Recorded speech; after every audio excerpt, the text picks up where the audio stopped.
Blame on. How's everybody doing this evening? I'm here with my special guest, Nick Lenz. How you doing, buddy? I'm doing good. And before we move forward, let us have a moment of silence to the reason we're all gathered today.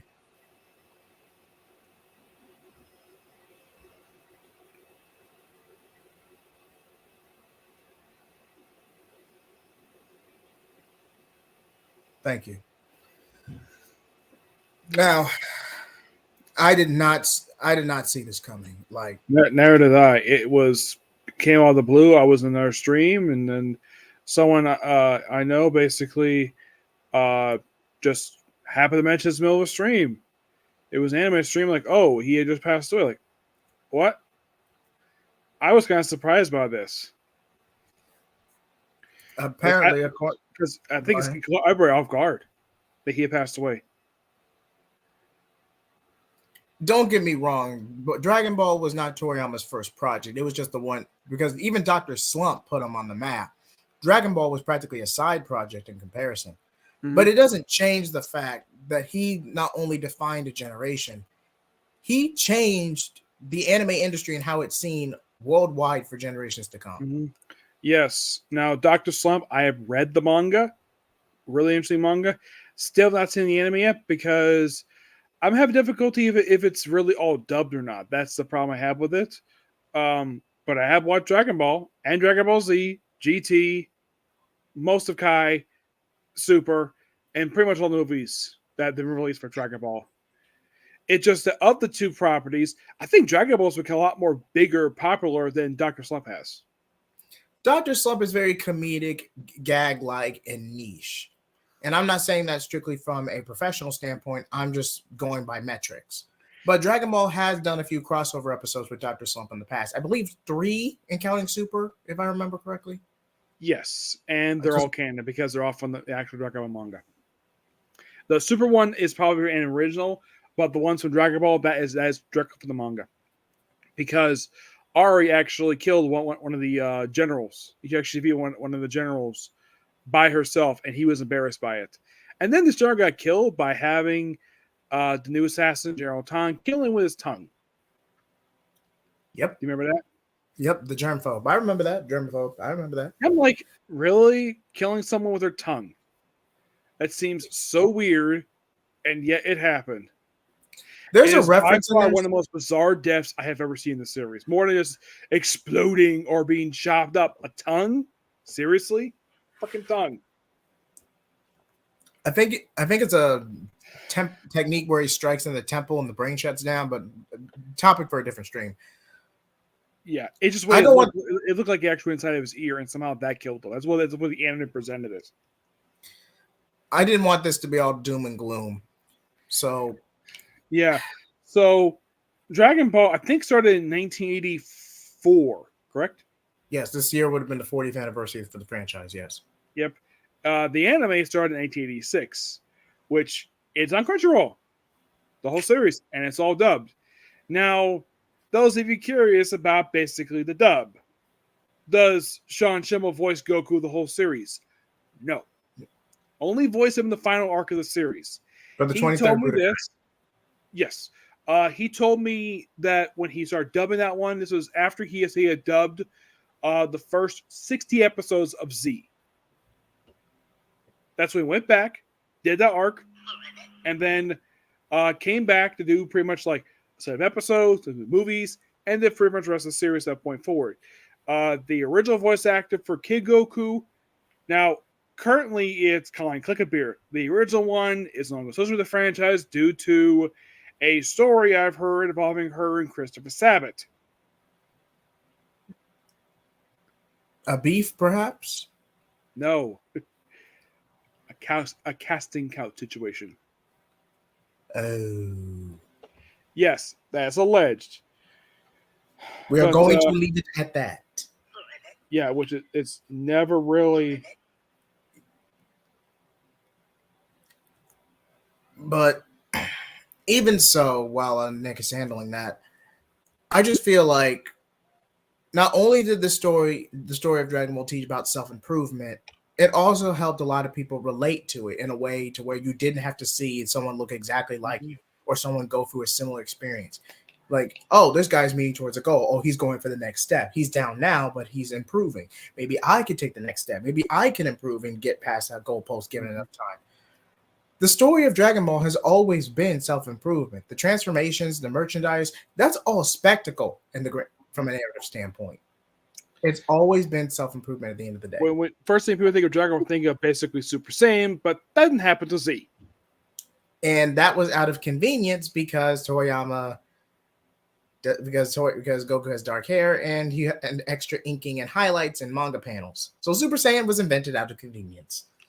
Yeah, it just that's what pop culture think of when people think of the series. As a matter of fact, the original Dragon Ball series had nothing to do with aliens. As a matter of fact, it was all Earth-based, the whole series. It was, well, very scandalous, per se. It was the 80s. It was the 80s. But it had a lot of really good storytelling, despite that.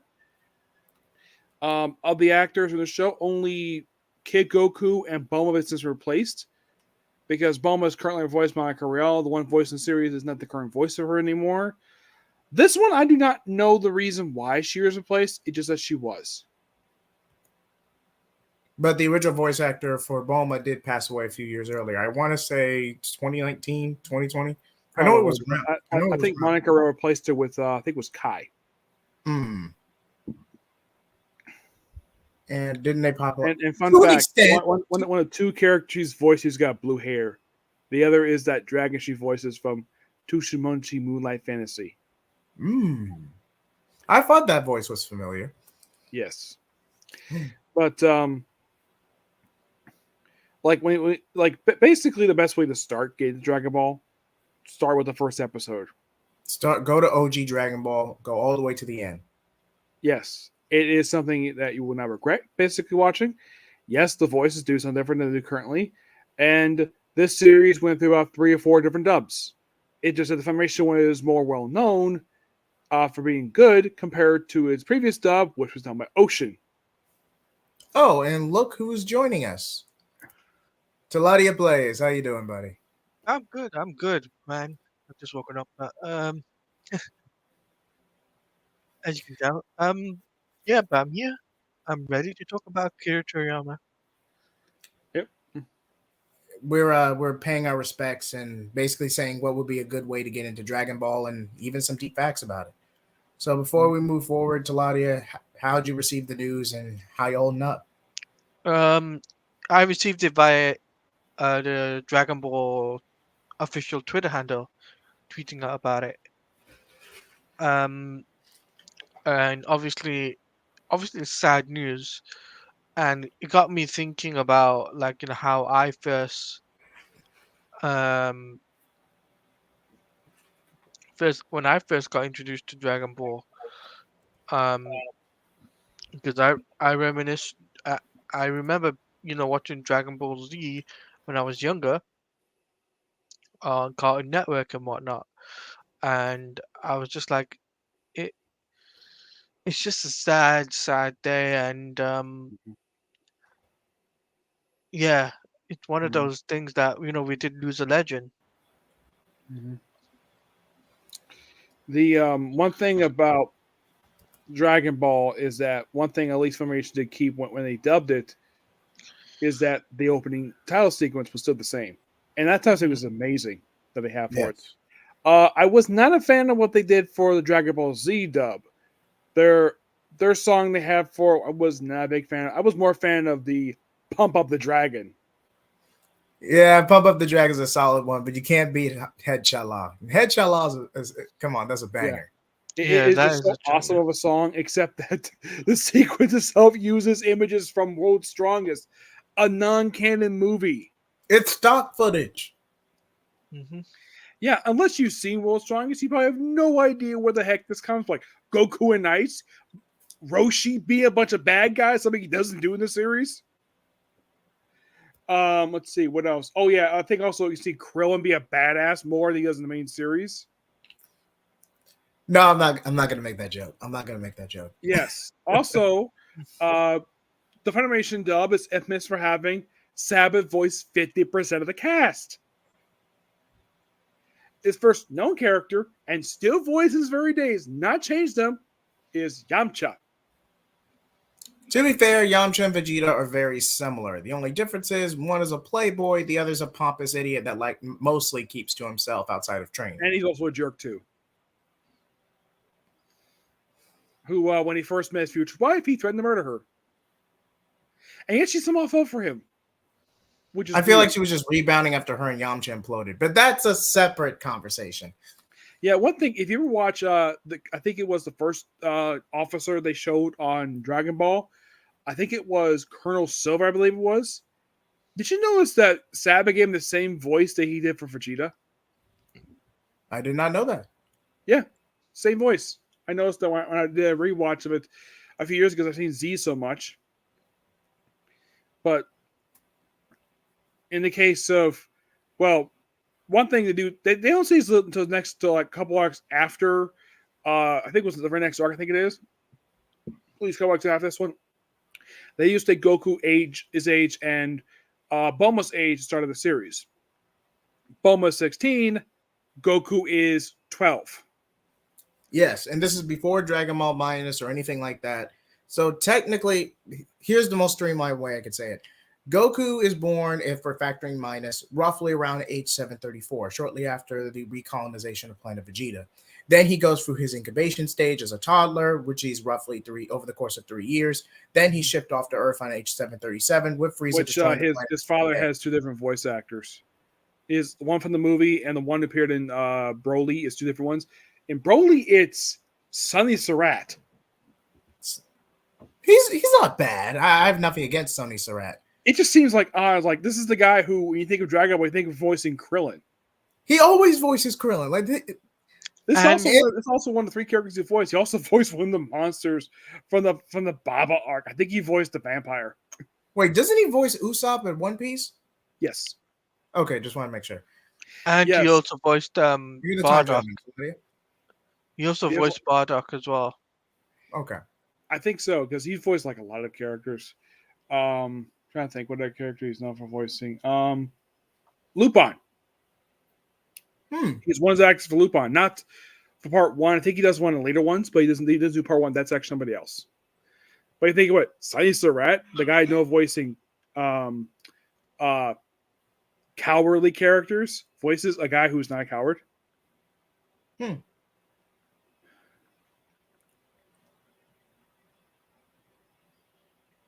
Who? Adam. Now, as for Broly, Tevye, to answer your question, he was at least Super Broly was voiced by Adam. What's the actor's name? Not. I always knew him as Adam, but what was the actor's name? Oh, you mean well, originally it was Vic Manalia, and then it was Johnny Ambash. Johnny Ambash. Okay, thank you.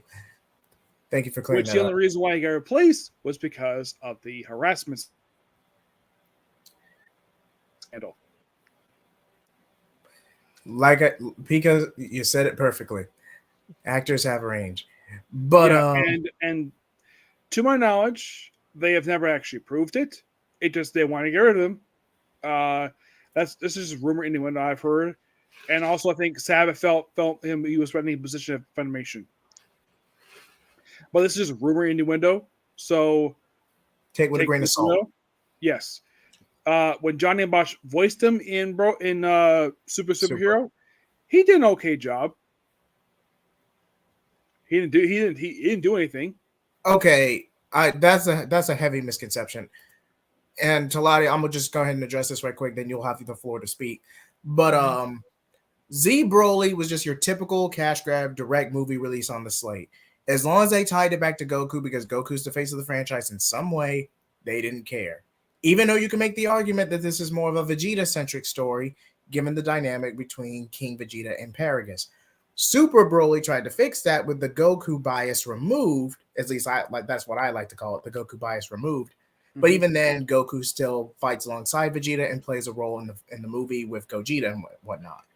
At least in the Broly movie, that his father is not much of a jerk like he was in the original movie. Yeah, in Z, he had the colony, he had the comet, basically this big arcing revenge scheme, for lack of a better term, goading Vegeta's ego. And this was around, and the film was released around the same time as the Cell game, so Paragus kind of felt like a Cell stand-in. Am I the only one who felt that? Yeah. But that was just where the series was at the time. Mm-hmm. But I'm sorry, I just prefer Z Broly better. Super Broly to me is basically Tarzan. I'm sorry. Mm-hmm. Taladia, what do you think? I prefer Super Broly compared to Z Broly because Super Broly at least he has a beginning. His beginning obviously. How his father treated him, and how he's exiled. In Z, it's pretty much he's a monster from the start to finish. And plus, also in the Super one, he actually has a girl who has a thing for him.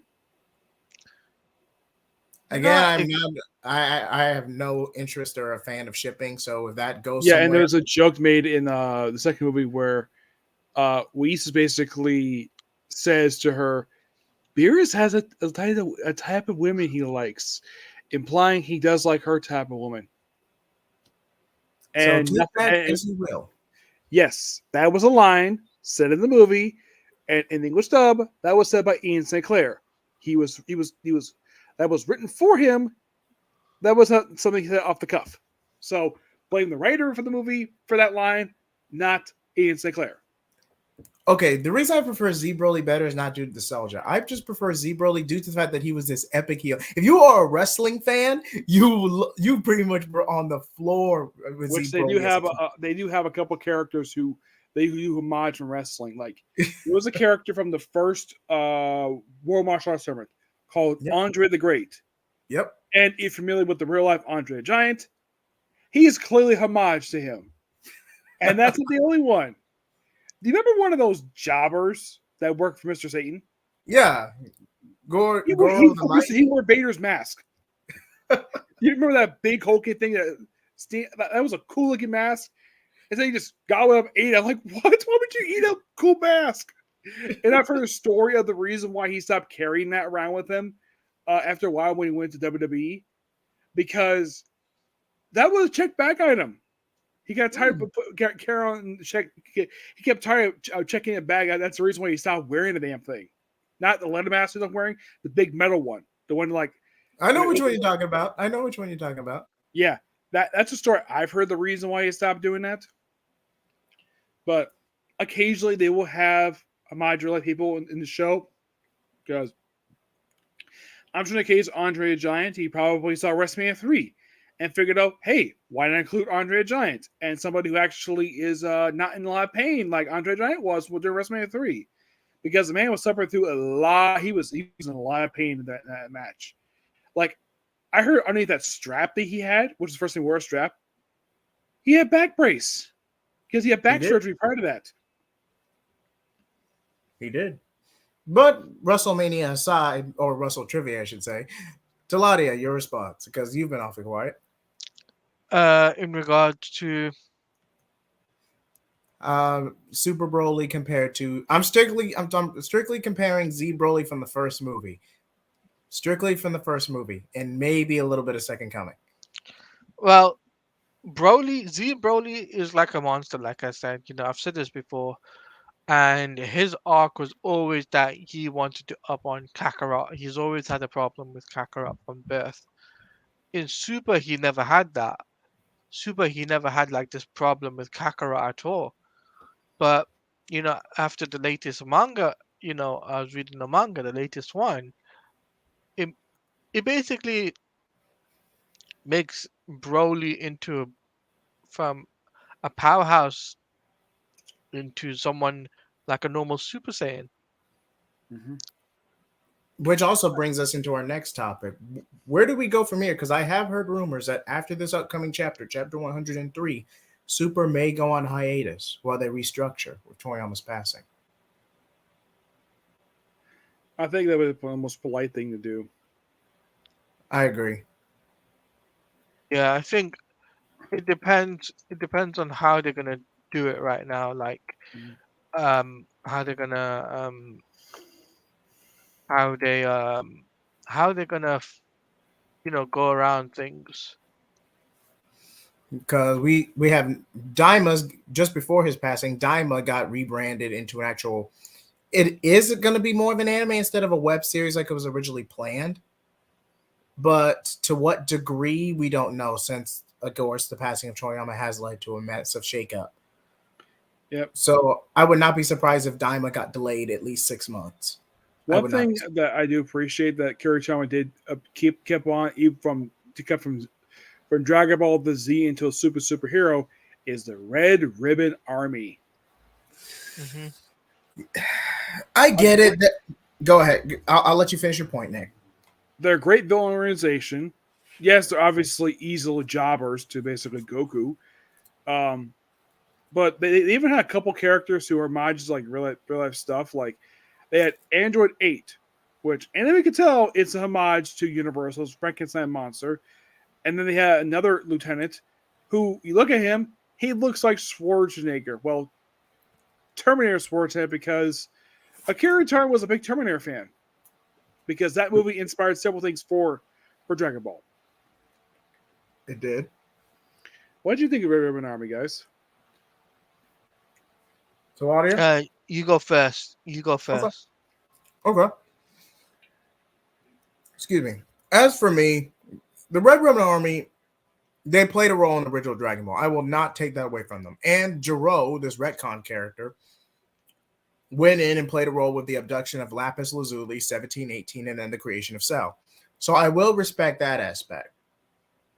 Anything after that, superhero especially, it felt like, I'm not going to say glorified fan service, but just a callback to Cell more than anything. Especially where like the leader is Commander Red's son, and the scientist who creates the new Cell and the other androids in the movie is Dr. Jiro's grandson. I'm thinking, how is it possible? I thought his son died. I mean, Jiro was old enough to where he was aging and he had 19 put him in a robot body. So I'm not downplaying the possibility that, he could have had a child, he could have had a grandchild, and that grandchild's parents died in a car accident, because that is official material. Mm-hmm. So I'm not saying it's not possible. I'm just saying you have all these resources. You rebranded the Red Ribbon from its infamous reputation, even if it was a rival company to Capsule Corp. And then you're just going to use... How do you change from an actual corporation to a military organization? You could argue it was a front because Commander Red's son, or Magenta, still wanted revenge on the Dragon Team. So you could argue he was rebranding the Red Ribbon Pharmaceutical as a front. And the fact they never Goku was Goku Vegeta off planet the whole time.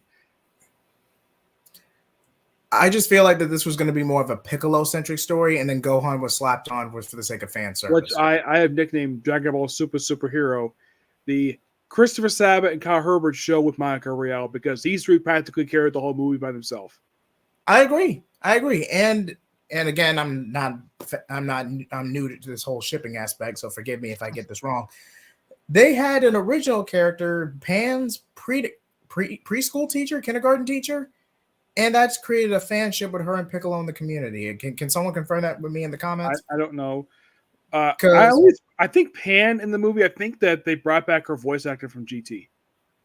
They did, and even then, the actress has great range. I'm not downplaying her by any means, but given how GT was structured, especially with the mistranslations back then, I'm not going to say Pan was a brat, but she was an annoying tomboy. I would say that she's probably written better in Superhero than she was in GT. I agree to that. You find it interesting that Piccolo's got a house on Earth now? Yep. I'm like, where the heck you get that? And the fact that apparently Vidal has been giving plushies at his house. Like every day keeps giving plushies. And he's like, why is she giving plushies? Pan was being thoughtful, and Piccolo was just grateful for the sentiment. And the fact he's basically Pan's godfather. Well, he was practically Gohan's godfather too, but that's a separate conversation. Because he practically raised him for a whole year. But even so, superhero might have its flaws, but even with that, I just feel like that after Cell and Jiro, the Red Ribbon Army was narratively done. I appreciate the callback in the superhero movie, but this could have been anyone else. You could have I know saved this for one of the first people who had a problem with the movie was the CGI. even Battle of Gods and Resurrection F had CGI. But It's just not. I think they overused it in Superhero. oh yeah, definitely. Way I would say mostly they save for the fight scenes, but the regular scenes flow normally. Like, So what do you think? In regard,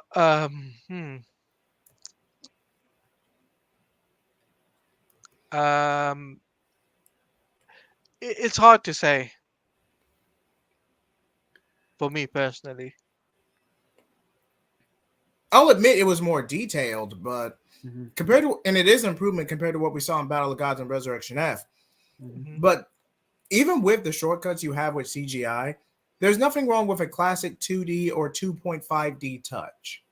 And I heard. Did you hear allegedly that this movie is the reason why Toei was hacked?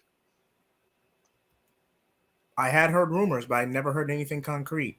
Yeah, they allegedly there was a leak related to this movie, and people hacked Toei's hardware.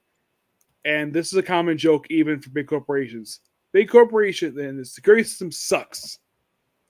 And somehow somebody hacked Toei, and because of that, a lot of their shows were delayed by 2 months.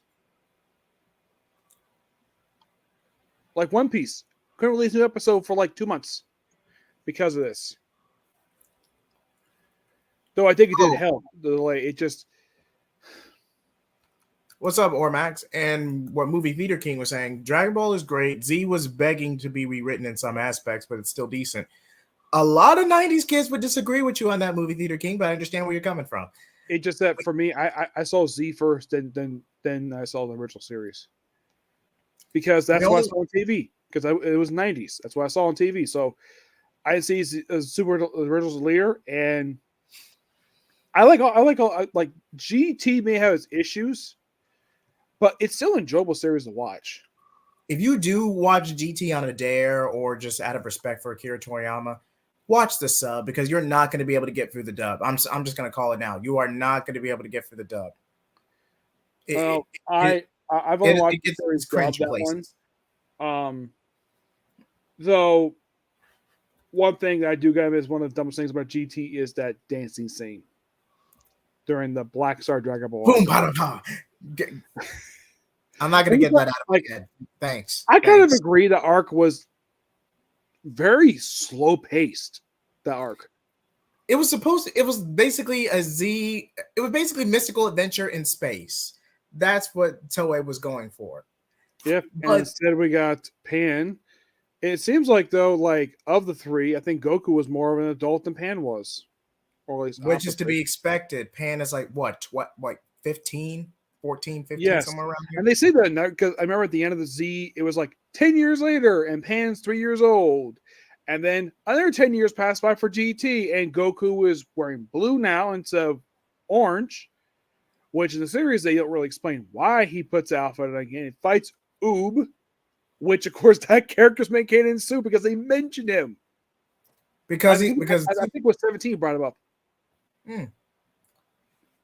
Because Super was originally marketed as an interquel, so if you're going to tie it back to End of Z, you have to recanonize Oob at some point.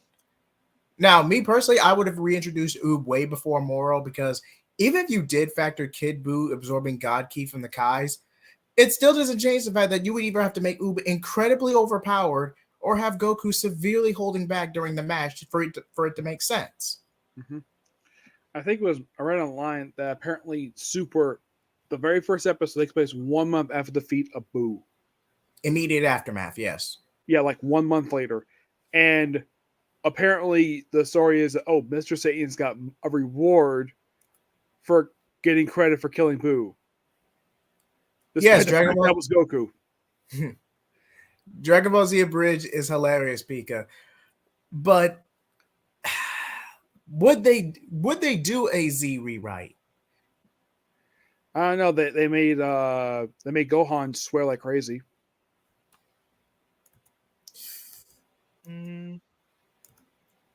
Have you seen their bridge retelling where they did for King Gohan, where he swears at his mom, and they censor it?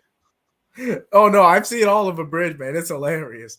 I can't show any clips here, but it is hilarious. Yeah.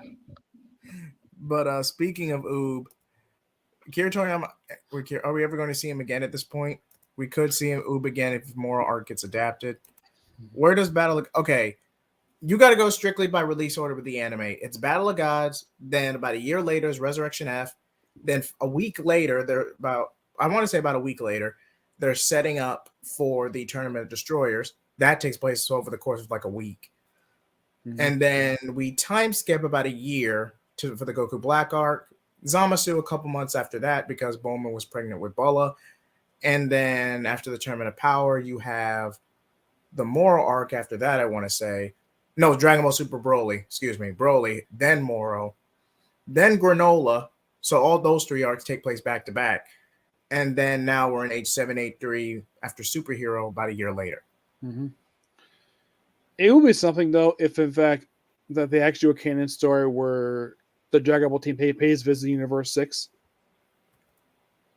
Because aside from Superheroes web series, they've never gone there.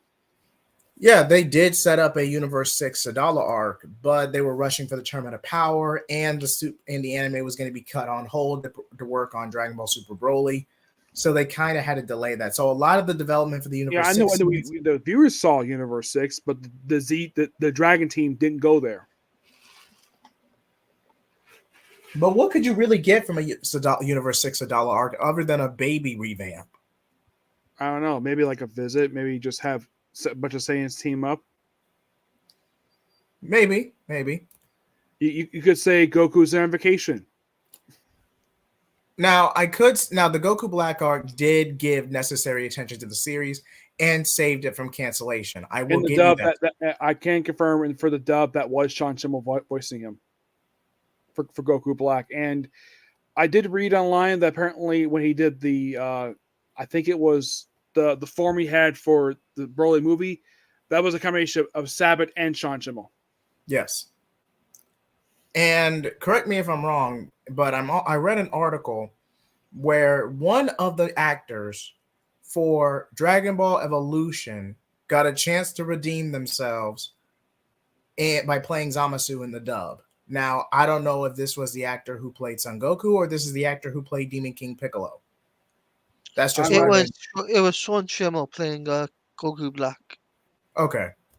Yeah, but I know that. But Zamasu, the guy who took over his body, because they did a body swap. No. So when Goku Black came, it was Sean Schimmel playing Goku. Yes. Okay. But Zamasu himself, when you see him in the alien form. Oh, if you're talking about the green dude, then yeah. Okay. Yeah, it could have been the actor by Goku, but it could not have been Piccolo because Piccolo that was James. That was the actor by Spike from Buffy. Thank you for confirming that, Pika. Oh, so they did get James Morrison to voice him. Yep. Which is interesting because he didn't sound like James Morrison. That's just what I read from the article. It didn't go into too much. It didn't confirm whether or not he was acting under a pseudonym or not. It just confirmed that, and they pretty much revealed that in I believe it was a Twitter post saying that they are remorseful for how Dragon Ball Evolution turned out. I heard the writers will apologize for it publicly multiple times. He even went on an interview and said that, hey, this was a cash grab, and he didn't even read the manga. He openly admitted it was a cash grab. He openly admitted it. And I believe also the actor who played Goku, he actually gave his condolences for Akira Toriyama's passing. Which that was nice of him to do. That was very gracious of him. Very gracious. Can we agree that Mike McFarlane is great as Roshi? I'll give him that. I'll give him that. Yeah, and guess what his favorite character voice is in One Piece? Then be your hit. Chop, chop, chop, chop, chop, chop. Chopper? Nope. Who says chop, chop? God, I'm having a brain fart right now. I don't know. I know who you're talking about. What'd you say about my nose?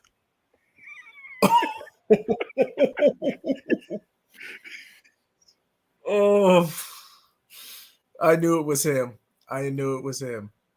Which But I asked Mike Fromm about that on a Twitch stream. He says he enjoys voicing him in small bursts. But yeah, anybody can tell he loves playing that character. Just how we did this before. He just has a blast playing him. Heck, even a live action actor, I can tell he actually kind of enjoyed playing the character. yeah, Roshi's a lot of laughs. Question: any question on Sandland anime or video game coming out this year? I would not be surprised if they did a tribute project for Akira Toriyama. So I know that's coming out. They are doing the Dragon, whatever it's called. That is still happening. Dragon And Quest or Chrono Trigger? Quest. Okay, thank you. Here's a That question. that is still happening, and I do know Sparking Zero is also happening too. That is still getting V jump scams and whatnot. Okay. When it comes to Akira Toriyama, is there any like new pictures? Because I've only seen one picture of the guy. Toriyama was always very recruited, and he preferred his privacy. He always used Avatar.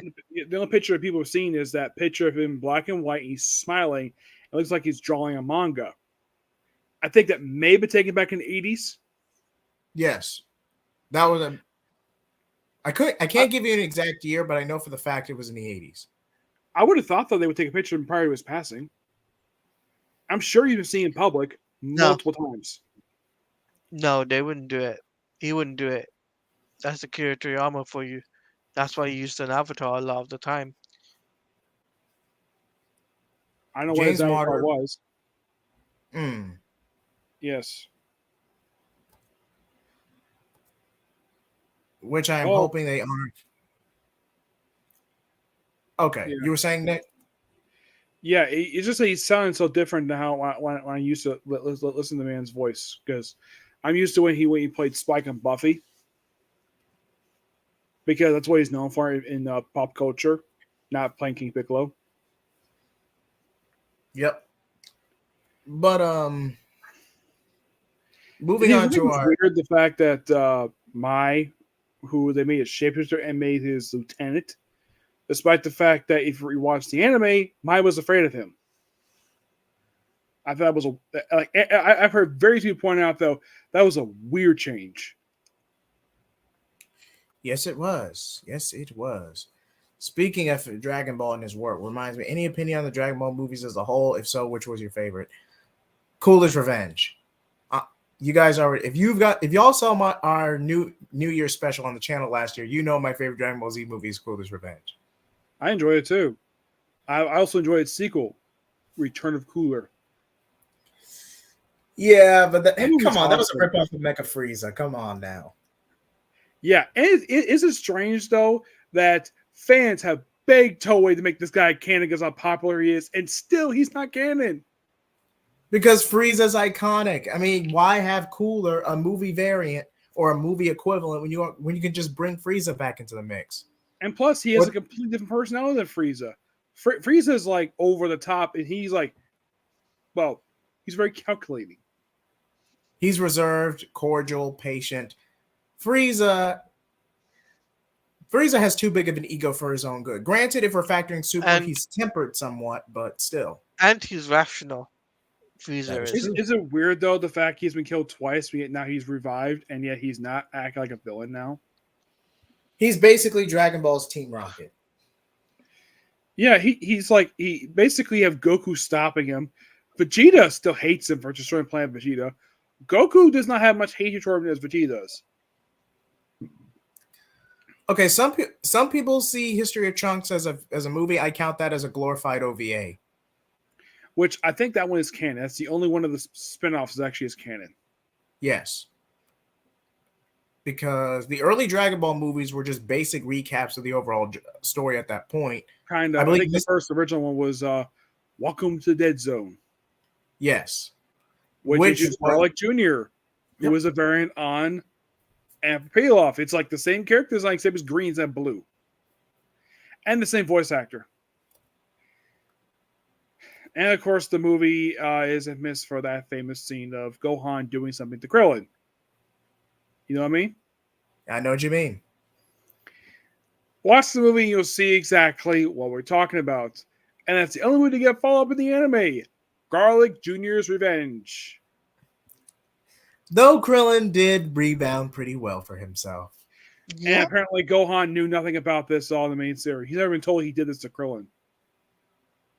Because I think Krillin must have realized, because I think you see him in the movie, he must be on drugs or something when he did that.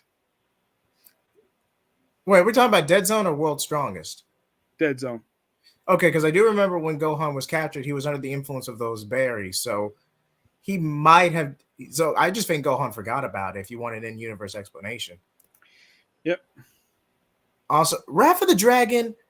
No, granted, Wrath of the Dragon is a very good movie. Solid subplot, character development for Kid Trunks, all of it. But History of the Dragon, Wrath of the Dragon is kind of a future Trunks tribute, is it not? Yes, I think it's supposed to be set not long after the Fate of Boo. Yes, like right after. Which it could mean the movie could be canon. I mean, it doesn't contradict anything in the main series. You could make it work. You wouldn't have to change a whole lot. The only difference is Super does not bring it up. But that's also the same with Yosan Goku and Friends Return, BoJack Unbound. BoJack Unbound, just have Future Trunks come back and hang out with everybody, and you pretty much have the events of that film. I think it was that movie that featured was Android 13 would have had one of the androids. He looked like the black stereotype. That was Android 15. Yes, you know what I'm talking Super about. Android 13. You could make that one work, but placing it would be very tricky because it's around the same. But his appearance, but his face is it's a stereotype, a really stupid stereotype. Oh, on that much we agree. I'm just saying that the events of that film, that one would be trickier to line up. Which I'm not sure why in the world Toei agreed for that design for him. Your guess is as good as mine on that. Because from American perspective, nowadays that's considered a very racist stereotype if people are black. Indeed. Yep. And the movie is not bad. I think it was BoJack. I think it was where they explained that where he came from. Apparently, he was in King Kai's planet core, and he was sealed there. Yes. Yes, and then Beerus explained why his planet was small, because Beerus did that. Beerus destroyed a previous version of King Kai's planet on a whim. Then King Kai's planet gets restored. Then if you want to make the BoJack Unbound semi-canon, you could argue that King Kai, alongside the other four Quadrant Kais, sealed BoJack's crew somewhere in that space sector. And when King Kai's when Cell blew himself up, BoJack's crew was unleashed. They plundered for a couple of months before circling back to Earth. Yes, and story-wise, they explained the reason why Goku had to go there was because it was the only place that Cell could self-destruct without harming anybody, except it killed King Kai, Gregory, and Bubbles. And Goku You had a few seconds before Cell detonated. You could have used instant transmission, grabbed at the very least King Kai, and then warped them out of there. Or how about transforming to a maybe Goku knew about distant planets that was nearby. He could transport it instead of transporting to King Kai's planet. He had about 3 to 5 seconds before Cell fully went off. Yep. And I was pretty sure the instant transmission thing was not overused that much. Yeah, because that was a crutch waiting to happen. Yeah, because the first thing anybody saw was when Future Trunks showed up. When Goku wore that goofy outfit when he came back from space. Personally, BoJack for me isn't a very interesting villain, and he gets killed in 2 seconds. By Gohan. You're not going to get an overarching battle with BoJack Unbound. BoJack Unbound is more character-driven, with Gohan filling the role of the MC, with Goku choosing to stay dead. So yeah, BoJack Unbound is more grounded. I believe this was Goku's second death. Yes. Because he died, he got killed on purpose by Piccolo when he was trying to kill Raditz. Yes. Which isn't weird though, since Raditz has died. No one's actually seen him in the afterlife. The only real and Talati can comment on this too. The most depictions we've seen of Otherworld or the afterlife are in filler or flashbacks. And Yeah. Raditz was Yeah. I think he was pushed to hell, wasn't he? yes, and Raditz was a transition villain for the revelation that Goku is an alien, and to set the stage for the Saiyan saga with Vegeta and Nappa. Narratively, Raditz served his purpose. Now you And have he was a weak villain. he was. I mean, he was strong enough to hold his own to force Goku and Piccolo to work together, but in the grand scheme of things, he was 1500 at best. And this technically led to the team we had in Z. Slowly but surely. Yep, because just at the time, just Goku and Piccolo. Later on, joined by Gohan, Yamcha, kind of, Tien, kind of. Mostly, it was just Piccolo, Gohan, Goku, and Vegeta, mostly running the team. But Vegeta was an anti-hero for like the longest time. He didn't really start meshing with everyone until the Android saga onward. Yep, which that was inspired by Terminator. Indeed. And Trunks is inspired by John Connor, though him time traveling is based upon Kyle Reese.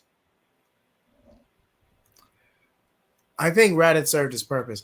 Now, I have seen some what ifs, and I've even mapped one out myself. I'm probably going to delay that. Have you seen the movie with the evil Goku? Yes, Tree of Might. Yes.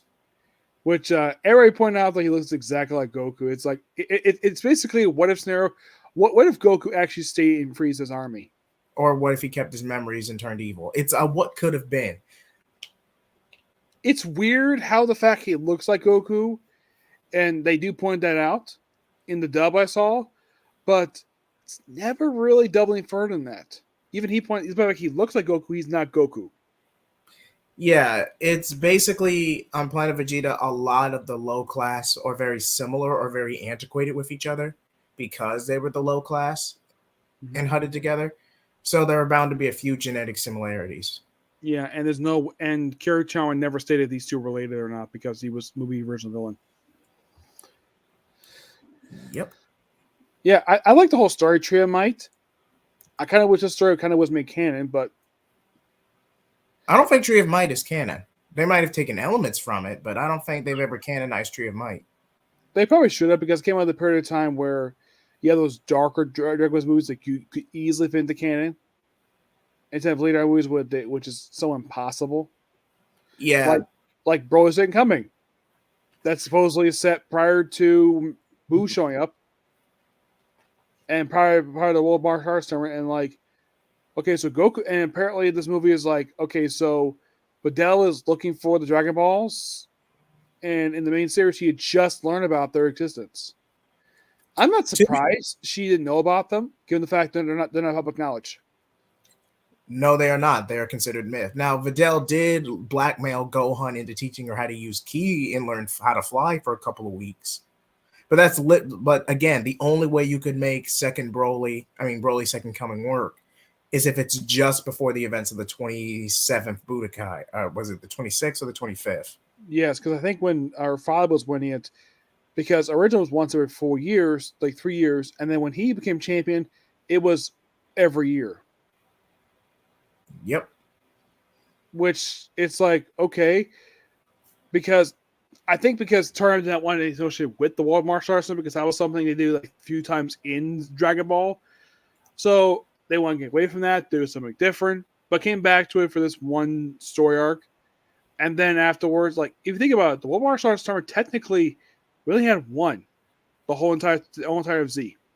One overarching martial arts tournament arc. Well, no, two, I should say, because you got the 21st Budokai. The 22nd Budokai was a subplot in the Piccolo Daimao saga. The 23rd was an epilogue to OG Dragon Ball with Piccolo Jr. And the 25th Budokai got interrupted because everyone pretty much bailed to fight Majin Buu. And the 28th was End of Z. Yes. But the only one we saw fully was basically the one during the Buu saga. Z never had one prior to that one. You could say kind of the Cell games prior back. He's like, oh, I'll bring back the World Martial Arts despite the fact that we had Mr. Singh, who is the World Martial Arts champion. They say, okay, because you got the 24th Budokai, and then you got the one when the Buu saga rolls around. So that even though if it wasn't the World Martial Arts Tournament in the traditional sense, there was still a competition for martial artists, athletes to compete and gain notoriety. Hercule won that, got some fame out of it, and then after the fallout and after this hero worship he got for supposedly defeating Cell, the tournament was brought back in earnest. Which all you said was enough, and somehow Cell exploded, despite the fact that's not what happened. No, and she indicated the fact that he took credit for Gohan's kill. Which one of the video games, I believe Legacy of Power, did have a special DLC or commentary discussing how Hercule pretty much took the credit, but they never called him out on it because because the Dragon Team keeps their privacy that way. So they never. And the fact that he was kind of brought into the team because he was actually, you think about it, he's kind of the first outsider to become part of the team. He is, though he's not a fighter himself. Not very good. He's somewhat a good fighter. Because Videl was mentioned by Gohan that she was trained martial arts all her life. That's how she was able to learn ki easily. He's average. Hercule is average.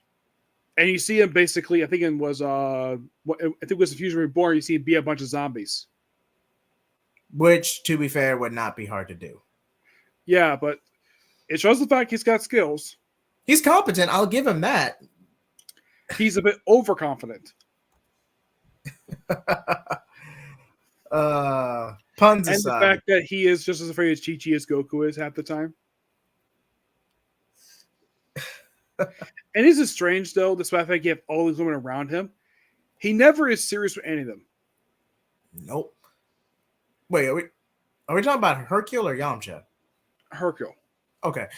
Hercule, it's alleged now. I don't know if Toriyama ever officially confirmed this in interviews, but it is alleged that Videl's mother died tragically of natural causes, and this could have even been around the time Hercule had his affair with Pisa, or it could have been shortly afterward. But I don't think Toriyama ever gave a specific time frame. He just said at least one thing at least got praised him. He's a very good father. He is. He one thing at least is shown. He doesn't spoil her, but he does act like a proper father.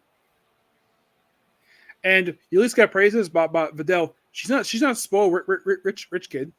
She doesn't act that way. She's not arrogant about it. She doesn't show like, oh, I'm rich. Bulma's not that way either. No, she had those tendencies in early Dragon Ball to a degree, but a lot of that could just be chalked up to being boy crazy. Yeah. But even he's praised by Toriyama for this is that when he writes rich people, they're not basically being snobs about it. With the exception of Present Trunks, but that's just how an 8-year-old acts. Yeah. And I'm thinking like what exactly is Vegeta's job at the Capsule Corporation? Experiment in weapons testing. I also like the fact that at the end of Superhero that Dr. Moreau's grandson was hired by Bulma, and the androids were basically made security guards. I thought it was not a bad idea. I think Bulma, even she realized though that he's not his grandfather. This like he's a genius, and can use probably his stuff for her payroll. And even then, I mean, Hito, Jiro's grandson, had no real malice. Heck, he didn't even know about the Dragon Team like that until Magenta's twisted recap. Yeah, because even he realized how bad the Rebel Army is, and he didn't have any hatred for his grandfather at all. I don't even think Hito knew him like that outside of reputation. Yeah, I wonder if he actually gets. Here's something interesting though, that he never met Android 1718. Nope. If you think about it, technically, there is an uncle. Yep. If we're going with the whole Android family tree. But Hito is not the son of the man who Android 16 is based off on. No, Jiro had 2 sons. Okay. One who was killed in the Red Ribbon Army when Goku attacked the Red Ribbon Army base. Which they never confirmed which guy it was. It could be anybody. Yeah, Team 4-Star made a brief audio rip on it, but that's about the only information we have. And then the second son, who's Hito's father, died in a car accident. Mm-hmm. Is it weird, though, that in the English dub for 18 Funimation, that she has 2 different voice actors? I did not know because that. Kai was Colin Clickenbeard. Hmm. And 20 got replaced too. Not 2019.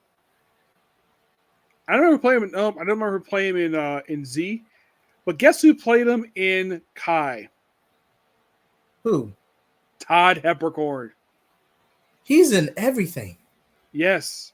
He's also in Super. As who? Who does he play? Jocko. Of course he does. Yes, that's Jocko. And apparently get this. He apparently called the whole thing with the Saiyans a cold case. He apparently thought Frieza was a myth. How And much? he thought he was the strongest warrior in the universe up against Goku and Vegeta. Plus, I also love the fact that Bulma threatened to have her husband destroy their headquarters if it didn't get her way. It's like he's there it's like after his initial arc, it's like he's there for comic relief. He is. It's kind of the same. Hercule was kind of a similar treatment. Like, yeah, he took the credit. He allowed the Z Fighters or Dragon Team to keep their privacy. But for the most part, he's a bumbling idiot who's way too full of himself. Yamcha fell into the cocky idiot trope too. Cocky idiot trope as well. But at least with Yamcha, you could argue that he had flaws. He was actually trying to grow, even if he was a bit of a ladies' man about it. And after he broke up with Bulma, he didn't have any girlfriend. He probably had a fling here and there, but other than that, he would be nowhere near as relevant as he was. It seems like right after Dragon Ball wrapped up, he became a baseball player, which is odd. But my only reason why I think Toriyama did that because Japan loves baseball. Maybe. And plus, I heard when they show he's really good at baseball. Any opinion about the music on both does? Because Bruce Faulkner's music will always be iconic, but there's a lot of legal stuff going on with that. So, but isn't it weird that Funimation couldn't keep the Pump the Dragon for their dub? Because if you think of it, it's only good for the first season of the show. They could have kept it. Go ahead. I would have kept it, but nope. I think Saban owns it. Yep. Bruce, Taladia, your response? Taladia, you there? Maybe he stepped away. Okay. While we're waiting on him, the way I see it, Bruce Faulkner, did he pump the dragon, or he did do the second one? I think he did the second. I think he did both because I know Faulkner was contracted with Saban during the Ocean and Funimation dub. So I know he was contracted with Saban at least through one of those. Mm-hmm. One thing that leads plays about Funimation, you ever notice that when they do any dubs that I could think of, they don't change the music in the show. They don't. Which is good because I know that Raid Master got that flack for when Tokyo Pop dubbed it. They put like improv music there. Yep, they got a lot of heat for that. The dub was good. I love the dub. I love the theme song you have for the show, but I do agree with the regular music in the show was pretty weird. Yeah, the music for Dragon Ball is iconic. I don't remember what GT's theme was. Do you? Oh God! They tried to make it a rap song. Yeah, Kai. I think it's like a remastered of like one of the Air songs. It's a remaster of Dragon Soul. Dragon Soul. Yeah, and Super. I don't remember what the song was. Do you? Mm-hmm. I know the melody. I just don't remember what the song is called. Yeah. Yeah, just out of all the songs, you can tell what decade they came out. Like for Dragon Ball, that's pure 80s. Yep. A lot 80s, maybe some early 90s. Yeah, because I think Dragon Ball wrapped up in 89. Dragon Ball wrapped up in 89. Dragon Ball Z kicked off like right afterwards. Right afterward. And then last was around mid 90s. 96. Manga 96, DBZ 97. Yeah. Now, I, of course, have met several people working in the Funimation dub. Of course, I met Goku, who is Sean Chimmel. Everybody's always shocked whenever I mention him. I met the current Bulma, Montreal, Adult Gohan. The only one of all the actors in the show I have not met, off the top of my head, is probably the one who voices Roshi. I've not met the guy who voices Roshi. The lady who voices Chi-Chi. I've not met her. Or the one who voices because Goten and Videl is the same voice actor. I figured. Frieza? I have not met Frieza. I think I did hear something that the Kai, they replaced him and they had that one for Battle of Gods and then Super brought back the original one. I think. Yep, and the actor for Frieza passed away, I want to say in 2021. Yeah, those are the ones I've met. I would say that for Dragon Ball, I met most of the cast, but not all of them. But I would say the big one for me is one of voices Roshi. I've not met him yet. Sabat, I met him back in 2018. Sean Chill, I met him, I think it was like 2022, I think it was. I met him. It was the same time I met Liz Max for the first time. And he's actually the oldest voice actor I've met. Because I think I heard Sean Chill mention he's in his 50s. He is. Because most of the rest I met are in the 30s or 40s. Damon Mill. Thanks for confirming that, Pika. Damon Mills voices Frieza now. Is he the one who voiced him from Kai? I want to. I think he came on for Super after the previous voice actor passed. I heard he left because he had a big ego. That's the rumor I heard. Speaking of Dragon Ball Daima, with that story technically kind of borrowing Elements GT, but doing it better this time around. Okay, we don't know that for sure. All we have is promotional material. Mm-hmm. Other than the concept of the majority of the group of the Dragon Team getting de-aged, that is the only aspect we have in common. And it could be just through magic, not even the Dragon Balls themselves. But GT only de-aged one person, that was Goku. That is true. Pan, I believe in one of the episodes, she only got stripped naked by one of the villains. Wait. What? Yes.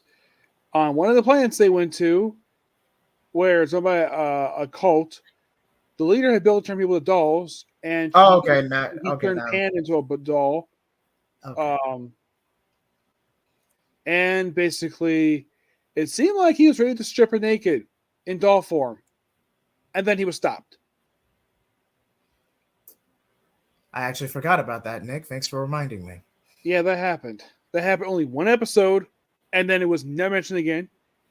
And I always find it weird, though, the fact that Pan didn't punch him for basically nearly trying to strip her naked. Christopher Ayers voiced Frieza in Kai and Super until he passed away. Thanks for clearing that up, Pika.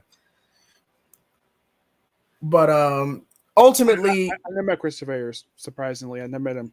So if I had anything for Super him to sign, well, basically, if I run to the other guy who voices Frieza, I can't give him a sign anything for Super because he didn't do him Super. But that's the sad thing. It is. It really is. Let me see who voiced him in.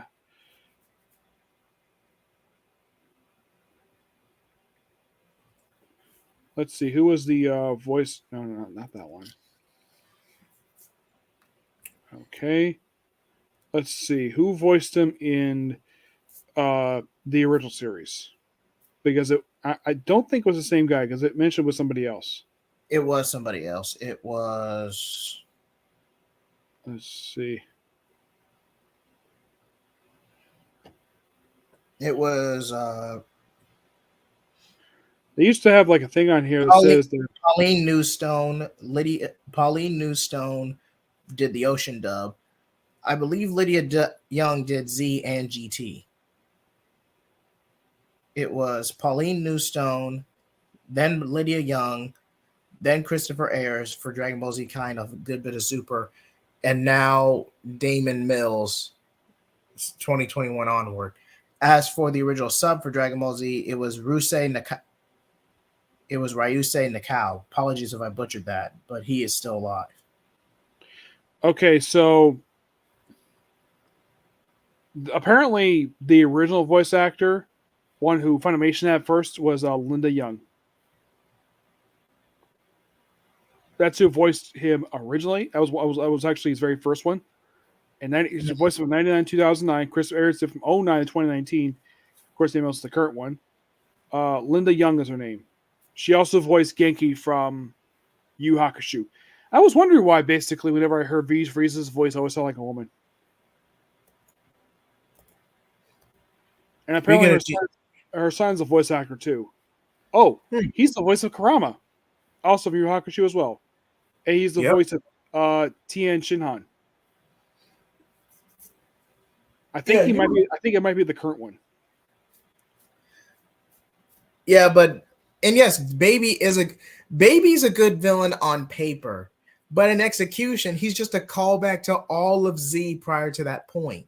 He becomes it's kind of like Magneto in a way. He becomes the very thing he hates. Yep. I'm not saying Baby couldn't have been done wrong, because they actually did take elements of Baby and reuse them for Granola, but it just wasn't as impactful, in my opinion. I kind of fell off the manga after that, if I'm going to be honest. I get the theme, cheaters never win, but other than losing a good chunk of his life expectancy or his age and relevance to his lifespan for power, Granola has no consequence. I don't even think we see Granola even undo his wish when all is said and done. We kind of just move on.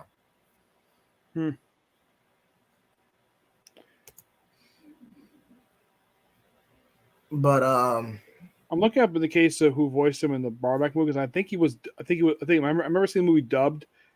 They don't have a credit for his English dub actor for that one. I think it may have been let's see. Bardock, Father of Goku. Here it is. Let's see. Okay, so it was Sonny Surratt all along. But in the sub, it's the same one voices Goku and his kids. It was yes, Misako Nozawa. I think she still voices them to this day. Yes, she is. I want to say she's 89, 87, and she's voiced these characters since the 80s. Like, you would have thought, though, maybe she would have passed off by now, but nope, she's still voicing them. After all, like, still the same person. After all this time. So, one of the credited voice actors for the young Goku is Stephanie Nadali. Yep. Let's say he voiced that from 0109. The first one was in the two DB films 2 and 3, and Dragon Ball Z Episode 28 was Cecile Diggle, but basically Stephanie, she was the original one who voiced young Goku before being replaced by Colin Clickenbeard, and apparently the infant in the Kakarot DLC is Krista McGuire. Those of you watch That Time Aquarius of Slime, it's Maleem. She's an absolutely great character. I love that character.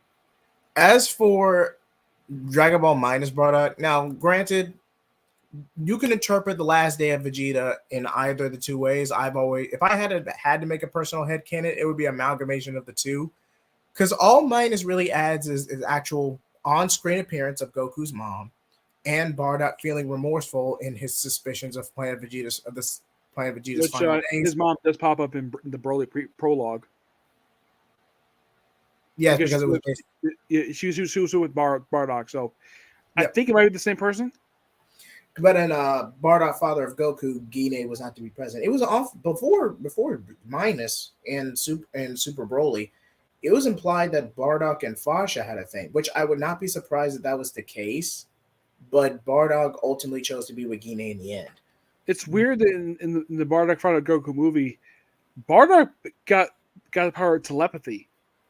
He was cursed with the knowledge of Planet Vegeta's final days, including his own end.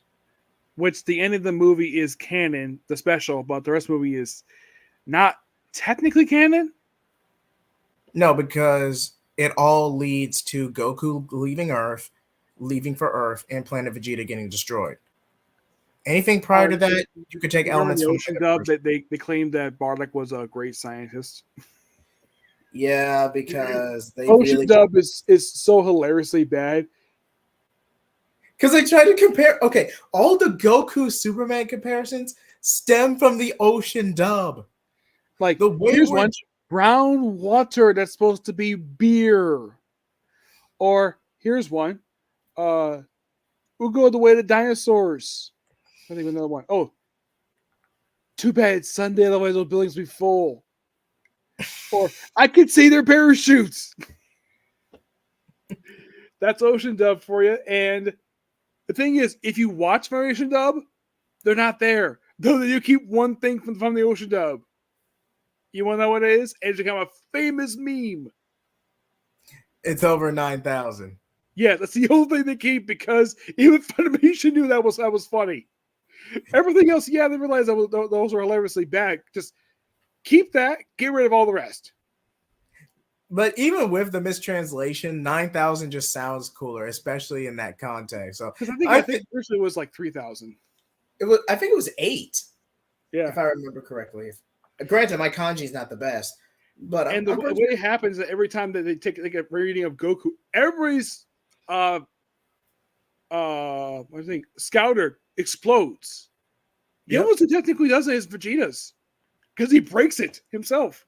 Yeah, he broke out on his own accord. And the weird thing is, like, because I remember, like, right after Raditz died, you had Krillin moving a Scouter from a dead Raditz. Yep. Or Ocean Dub had a thing for making bodies disappear. I'm like, what the heck? Why'd you make a body disappear? Like 1006. Wait, my Scouter's upside down. Yeah, and that Scouter, the Scouters have become very famous for Dragon Ball. It's become one of the hottest merchandise. Still to this, I've seen a picture of a wrestler who comes onto the ring wearing a Scouter. Heck, the New Day, they did a spoof of Dragon Ball where they all came out dressed in Super Saiyan outfits, but Freeze uniforms, except they came out during a match that was considered to be one of the worst WrestleManias of all time. 32 when they lost to a jobber group that no one cared for. And then they rematched their next night, and then they won. I liked Raleigh and Dr. Slump. Granted, for what it was, it's good. I mean, it's no One Punch Man, but what is? Yeah, I still need to watch. Eventually, I'll probably watch Dr. Slump, but it'll be a while to probably get to it. Yeah, I've read the manga, just I haven't got to watch the anime yet because I'm trying to get to some shorter anime because I don't have much time to go through a lot of longer ones because I work. See? Oh, excuse me. Yep. But like the best way to watch Dragon Ball, like all the shows are on Crunchyroll. Yet I know Crunchyroll is getting flack lately for not having everything that was on Funimation on Crunchyroll. Because I heard there's several good shows not on there that Funimation did have, which I'm not sure why. I find that weird, don't you? Yeah, that is weird. You would think just about everything would be on Funimation or at the very least Crunchyroll, one or the other. Yeah, but Funimation, the merge. Taladia? Yeah, the merge is finally going through after like 3 years. I know they've been slowing stuff over in batches, but now they put a lot more on there. But then they came, now everything is going over, which I think is a shame because how are people going to watch this stuff? Because how the High Dive has got some of this stuff, and I don't think Netflix can pick it up because if you think about it, with Funimation going, the only anime streaming servers left are Crunchyroll and High Dive. That's it. I can't think of any more. Can you? Hulu has a few, depending on their distribution or streaming rights. Yeah, Hulu, but I don't think they have the stuff that was on Funimation. I don't know if Amazon Prime has them either. Not a lot of mainstream anime. They have more like light novel or ecchi adaptations. They don't have The a only lot one of I know of that's a really good anime, but it's on Amazon Prime is Vinland Saga. underrated anime. It's actually really good. It's no Berserk, but what is? I heard it's maybe the same studio made Attack on Titan. I believe it. I haven't seen it, though. I may, but about to doing another anime. Don't leave Tevia don't leave Tevia hanging. If you guys have any questions you want to ask me, whether it's Dragon Ball related or otherwise, please feel free to send them in. Question: Yep. With Daima being Toriyama's last word, do you believe this will be the ending of Dragon Ball as a whole? Because for me, if this is the end, I would be fine with that. No. Because Toriyama has been confirmed to at least be associated with at least a few more projects. And plus, Toei would not let it go away because it's probably by far one of the top 5 biggest cash cows right now, aside from second to One Piece. Yes. Which we both notoriously know from One Piece Gold and the Battle of Gods and Resurrection F adaptations. Because the animation in those 28 episodes. Whew. Gold was never adapted for a One Piece anime. No. Around the time Super was launching in 2015, One Piece Gold's post production was wrapping up. So you had a lot of C and basically a lot of animators who were right out of art school or had just gotten the gig at Toei. They were under a lot of pressure to meet those mandates. Yes. And I heard a rumor that's the reason why that season 4 for My Hero Academia suffered, because the staff was supposed to not want to work on one of the movies. Yep, a lot of staffers. Now, I can't give you any particular names, but definitely, like I said, either C-list, C-tier animators who have a little bit of experience or just some new blood fresh out of art school. Which I heard that the upcoming season, they're for My Hero, they're doing another movie. Probably the safest option. Yeah, and the thing is, they claim with the second one, oh, we're not doing it anymore, and yet they did another one. And the only reason why? Money. Hey, it is a business after all. Yes. Ooh, probably a little too soon, Movie Theater King, but I know where your head's at. One thing I would personally love to see, and fans have wanted to see this for years, a cross between Dragon Ball and Naruto. I could see an OVA on Dragon Ball Naruto crossover. Just a standalone OVA. No more than 45 minutes. The thing is, could Toei and Studio Pair get along to do this? It's pull off because the rival production studios. But I think Toei is more bigger name than Studio Pair is. Yes, and Studio Period has a bad habit of outsourcing for animation, outsourcing their projects. Studio Period is notorious for outsourcing episodes of projects. But it's something that before Akira Toriyama passed away, anyone could definitely see a manga version of this. Yeah, I could easily see a manga version of this, especially Akira Toriyama's passing. I don't know if I'm sure Akira Toriyama probably was open to it, but I've never heard anything about it. I'm sure Kishimoto is probably open to it, given the fact a lot of the series is inspired by Dragon Ball. It is, and I would even argue Akira Toriyama inspired an entire generation of mangaka. Yes, the only ones I know of he inspired, Kishimoto, and I heard a story that the writer of D. Gray Man, because initially she was going to not do the series because the one shot didn't do too well, but then Akira Toriyama contacted her and said, do it. Do this series, because he loved it. He loved the original one shot that inspired the D. Gray Man manga, and still publishes very day, despite the fact it comes out once every few months now. But Toriyama's always been a lot of sources would say Toriyama was always a bit of a recluse. He didn't really go to public events that often. He always had an avatar to speak or a staffer to speak for him. I have heard he does have a kid. Yes, I believe he had a son. Who Kishimoto named the character Sasuke after. Sasuke is named after Akira Toriyama's son, Sasuke. That's what I've heard. Did you also hear that Kishimoto has a statue of Frieza in his office? He does. I've never seen it, but I've heard he does. And here's a fun fact for anybody you don't know about this.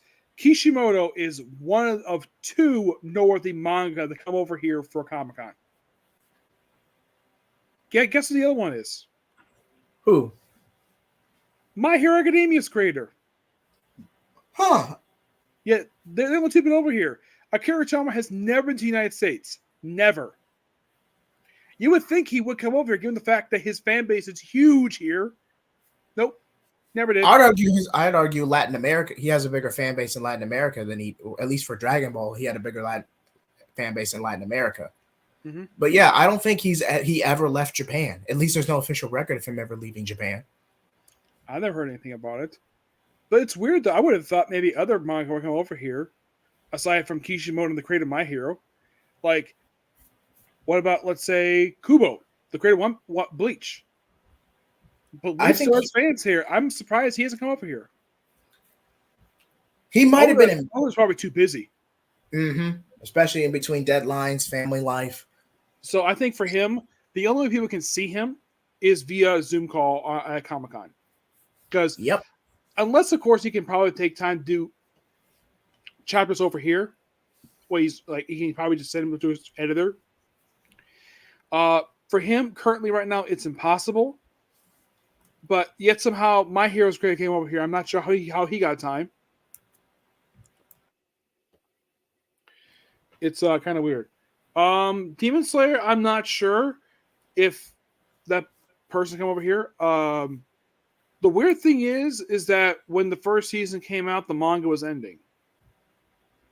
Yep. Let me say this first and foremost. Not every mangaka gets an adaptation right away. Some series get canceled without ever getting an anime adaptation. Mm-hmm. It's just how well you do in sales, whether or not your story has impact, and whether or not they have an open slot for you during an anime season and syndication. Yeah, and I think that the animation, this reception, I think probably caught the creator off guard because the manga was ending. Because I think the final chapter came out 3 years ago, I think it was. Mm-hmm. Which I think was the same time Attack on Titan ended. Claudia, you still there? Yeah, I'm still here. Yep. Okay, because you've been quiet for like 20 minutes now. Yeah, I know. I was just sorting out something. That's all. Of course. Anything you would like to add before we move on to our next section? Nope. Oh, okay. And Pika says Frerin took her time to get adapted. Now, I've heard that one's actually pretty good right now. I've never heard of it.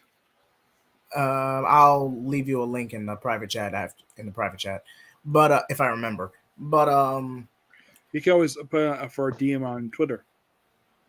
Okay. But where was I before I lost my train of thought?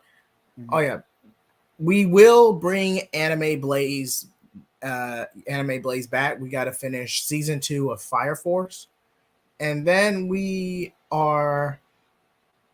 I think we started probably doing JoJo next, right? JoJo next, yes, because that was the second. That was the second highest option in the poll. Mm-hmm.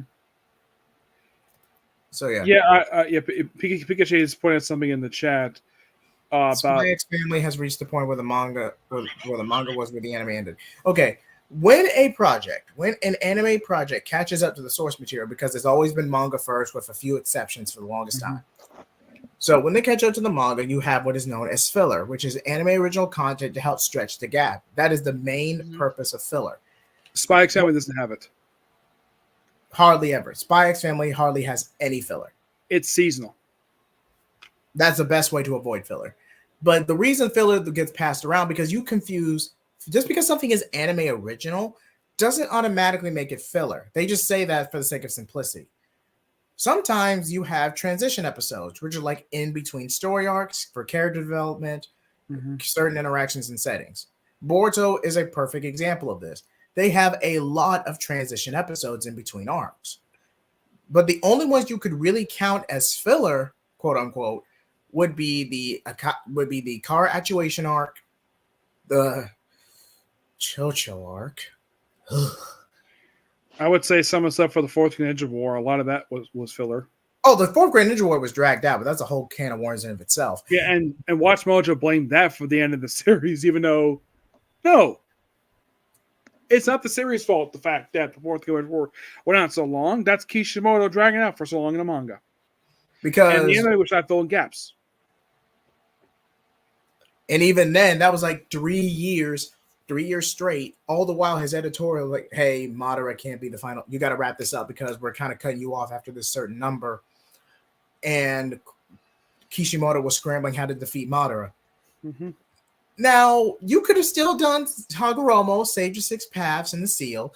Just don't debut Kaguya. You could have made it work. You really didn't need to debut Kaguya in a physical form. Mm-hmm. I mean, just have Naruto and Sasuke square up and seal Madara, and nothing changes. Okay, Pikachu is asking where was the manga when the anime started. That depends. That depends which project we're talking about. Yeah, which one? Spy X Family. I don't think they've got to basically when the anime started yet. I don't think they have. They may have, not sure, because the manga just is almost chapter 100. Plus, that manga comes out once every couple weeks. Yep, that is a very delayed manga in terms of scheduling. The other one I can think of is like that is Chainsaw Man. Best guess, I want to say by the time it got the anime adaptation premiered, I want to say they could have been at chapter 10, anywhere between chapter 10 and chapter 15. That would be my baseline guess. Yeah, it'll depend upon where they got to, because I don't really know. But most projects last, if it's successful enough, it has to be within the first 2, maybe 3 years of publication. Yes, usually like Eden Zero, they released the end of the first season. They announced it right after releasing 100 chapters of the manga. Yep, it's roughly 2 to 3 years on average. Yeah, past the cruise arc and manga. Yeah, that was actually the penultimate arc of the season, the cruise arc. Which I actually liked the cruise arc of the Spy X Family. I thought it was really fun. Indeed. You don't see that very much for anime, a boat like that for a whole arc, an actual cruise. I thought that was interesting. The only time you ever see stuff like that is in OVAs. Yep. Mm-hmm. Yeah. But hold on, I'm just looking for something. Yeah. In the case of Dragon Ball, well, they pretty much basically adapted pretty much the whole series. Nothing was skipped.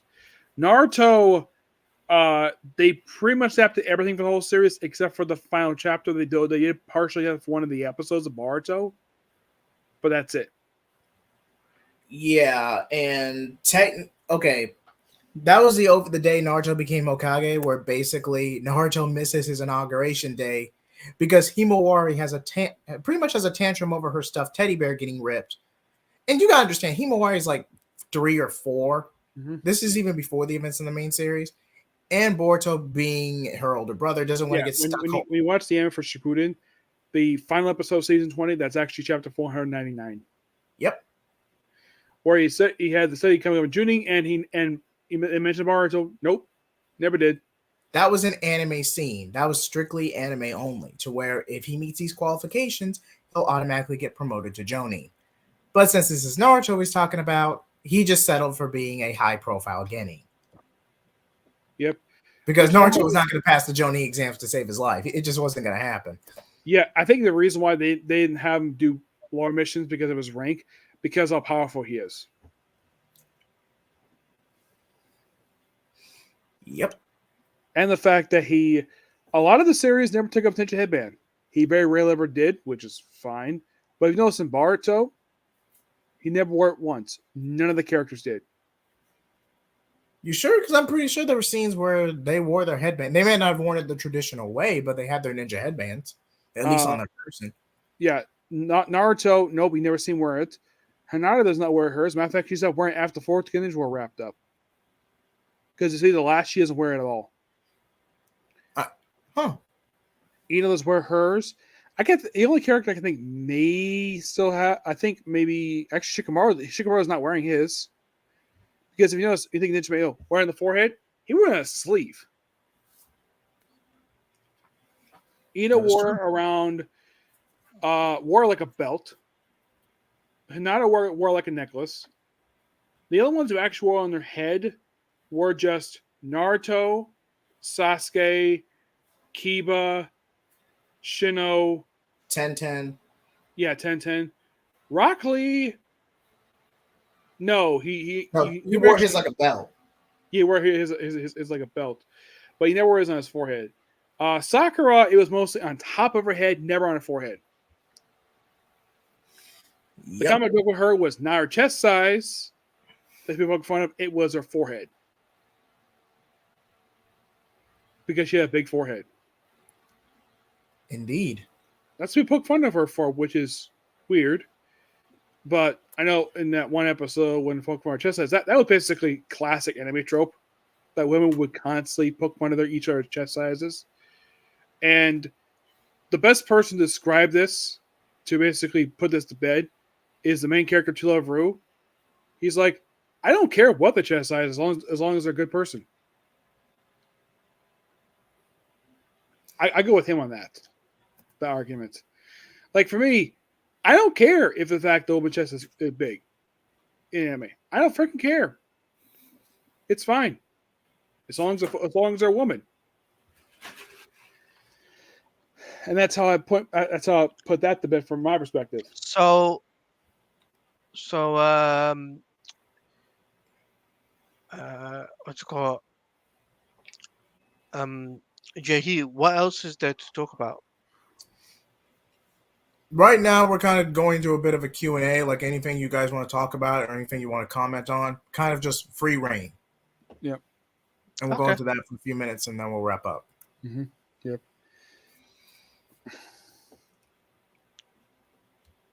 So, yeah, you want to go first? Yeah, I mean, for me, Dragon Ball means a lot to me. Obviously, I'm looking forward to the next Dragon Ball game.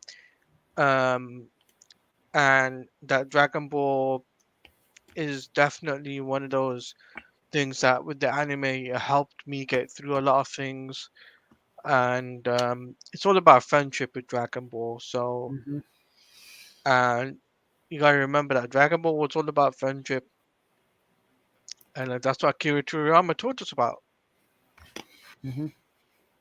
Indeed. Yep. For me, Dragon Ball was one of the very first anime I ever watched when I was a kid.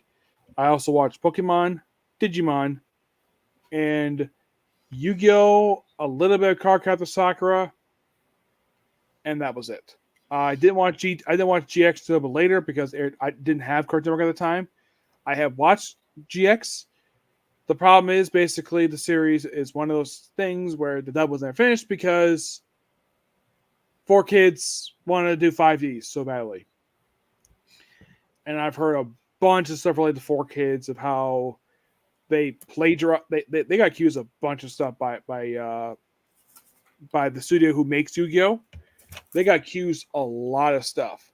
Like they changed source material, they changed dialogue for no reason. They changed animation, which that's something that not exactly the biggest ear stuff, but this stuff like they've been called on it.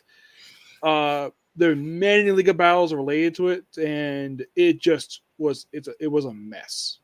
I've not watched the stuff for Yu-Gi-Oh, but given the fact what was changed, I can see why some people like the sub better than dub for that one. Even when One Piece was on 4Kids, the production was awful for everyone involved. Yeah, that's what Funimation's dub for is better. Because they actually kept everything in supposed to be there. Apologies for the repeat question. Just wondering if you were still going to do the Attack on Titan finale discussion this year, or is that not happening?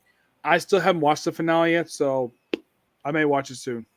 Hopefully when we can both confirm that we have actually seen it, because I already know I saw the finale, both parts 1 and 2.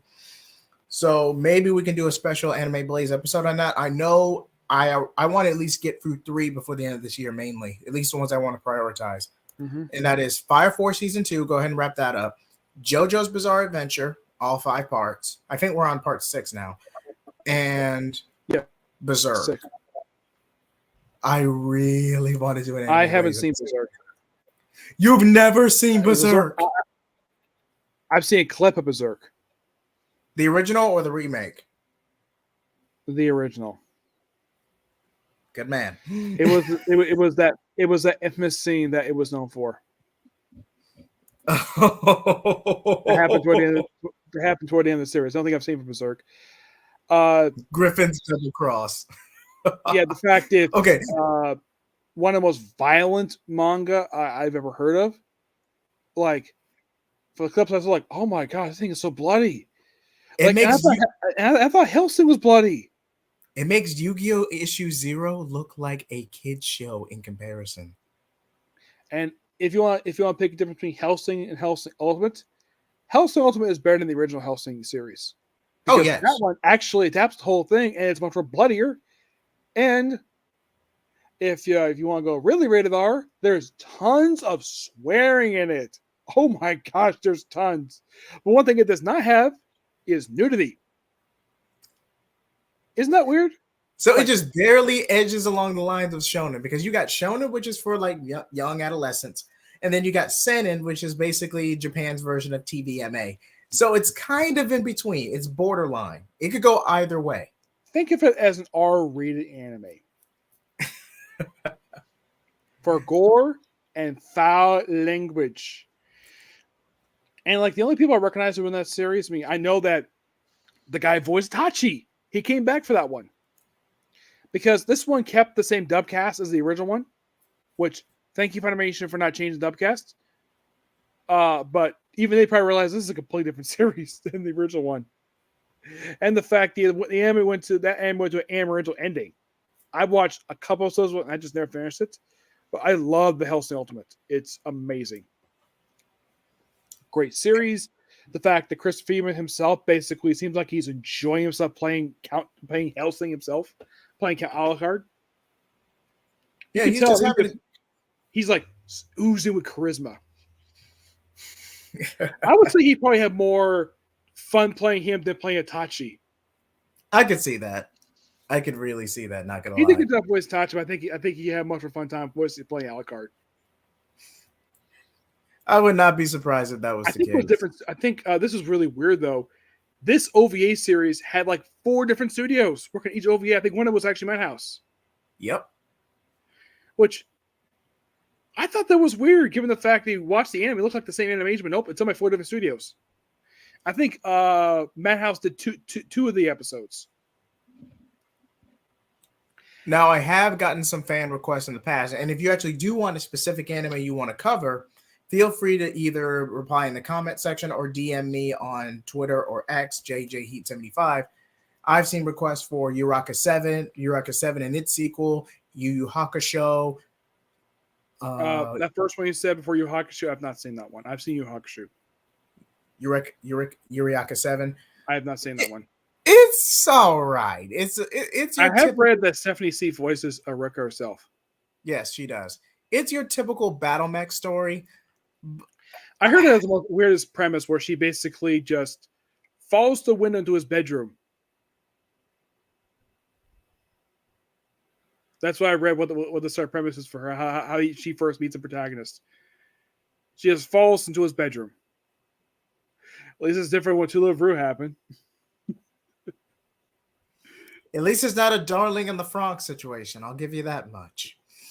Mm-hmm. That's what I've heard, but I haven't seen it yet. So I prefer to talk about some anime that I have seen, but not stuff I have not seen yet. Now, Gurren Lagann, that is a classic. I haven't seen that one, surprisingly. Okay, you're just not making this easy for me at all, are you, Nick? I haven't seen a lot of the big ones. I mean, the big ones I've seen have been just people have heard of, like Dragon Ball, Yu-Gi-Oh, GX, 5Ds, Zextal, the big 3, Naruto, Bleach, One Piece, Fairy Tail, Raid Master, a lot of the really big ones. I'm trying to get to a lot of shorter ones. The next one I'm going to go through is going to be, the Demon Sword Master of Excalibur Academy. The Demon. Okay, nice. I've actually heard of that one.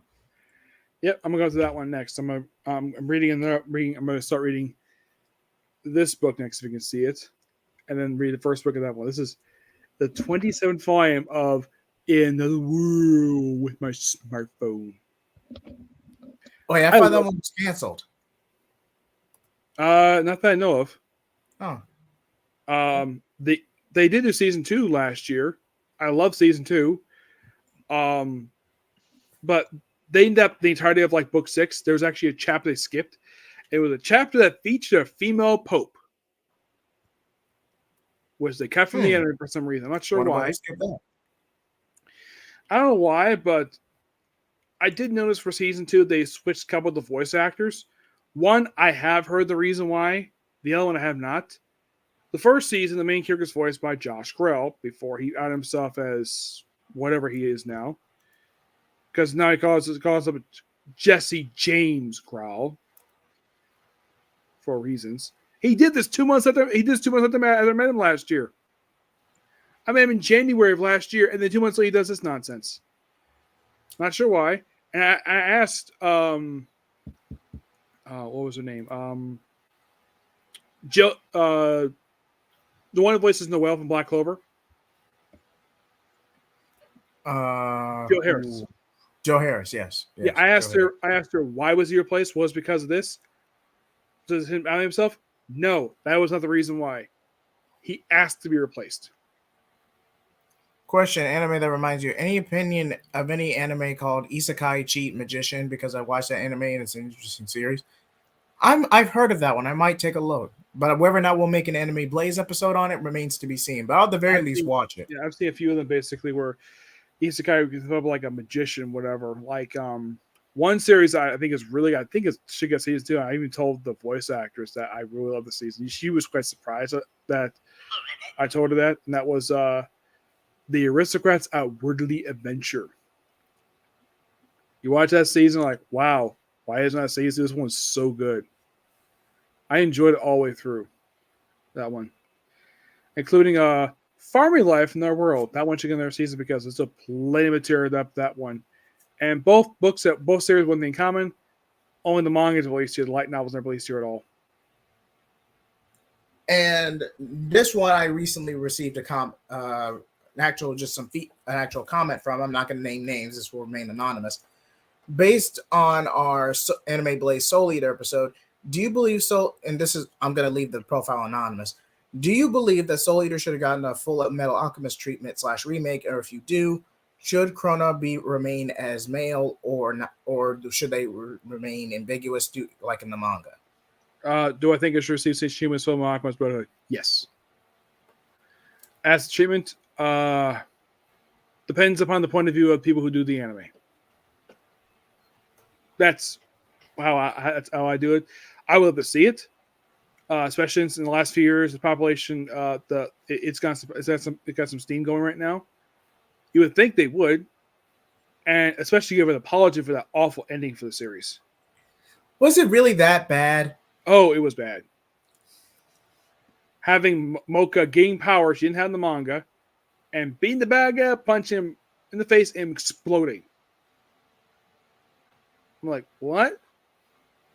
Why the heck would you end the series that way?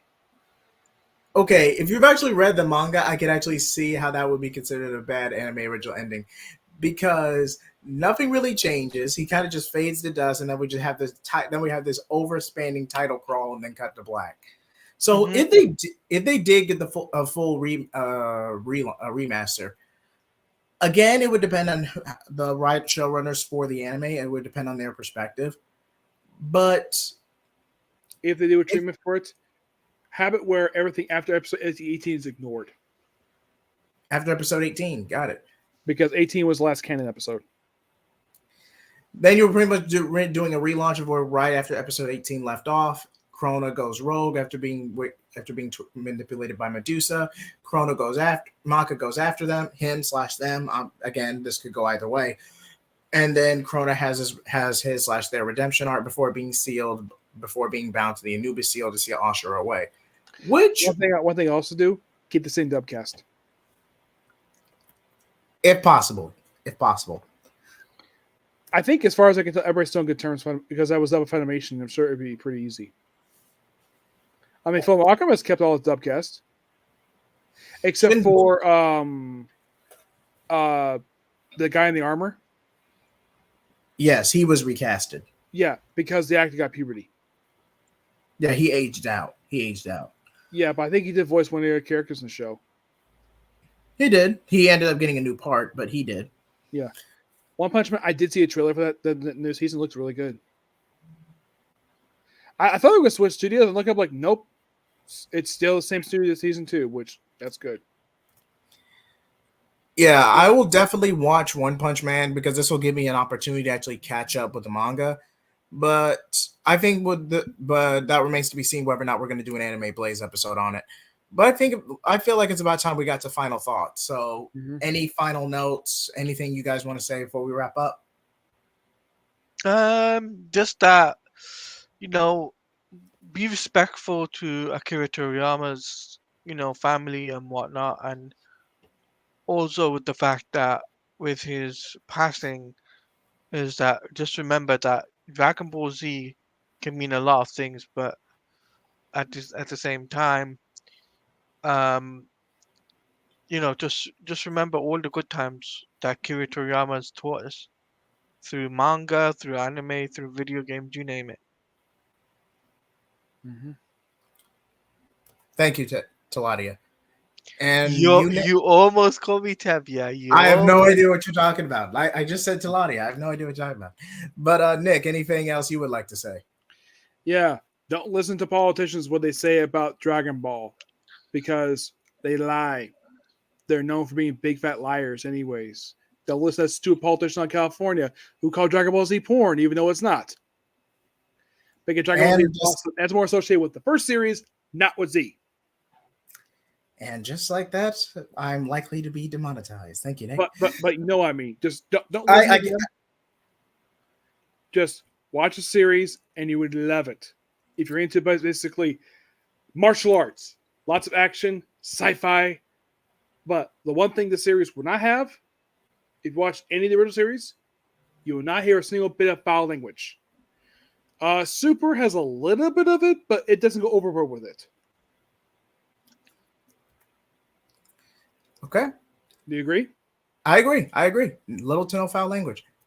As for me, my thoughts and prayers to the family and to anyone who was impacted by Akira Toriyama in his lifetime, whether it be through Dragon Ball, Dr. Slump, Chrono Trigger, Dragon Quest, any IP or where he's worked on. Please show respect and tact, whether it be online or otherwise. If you have nothing nice to say, don't say anything at all. And if you get the notion of being edgy or something like that, or try to be provocative, allow people to grieve and come to terms before you say something like that. It's called decorum. And as for the Sweet Baby Inc. aspects, no comment. I have no idea I have no idea about that at all. If you want, all I'm gonna say on that is the fact that someone involved with the company said some egregious things like when the news for Akira Toriyama's passing was public, and the company and some like-minded individuals are running major damage control right now. So that is all I'm going to say on that. Like I said, try to be respectful, show decorum, show positivity, and the two recommended series for Akira Toriyama to check out: Dragon Ball and Dr. Slump. I know that you said the other ones, but those not as big as the Dr. Slump and Dragon Ball are. True. So true. If you want to check out the Zero series, feel free to.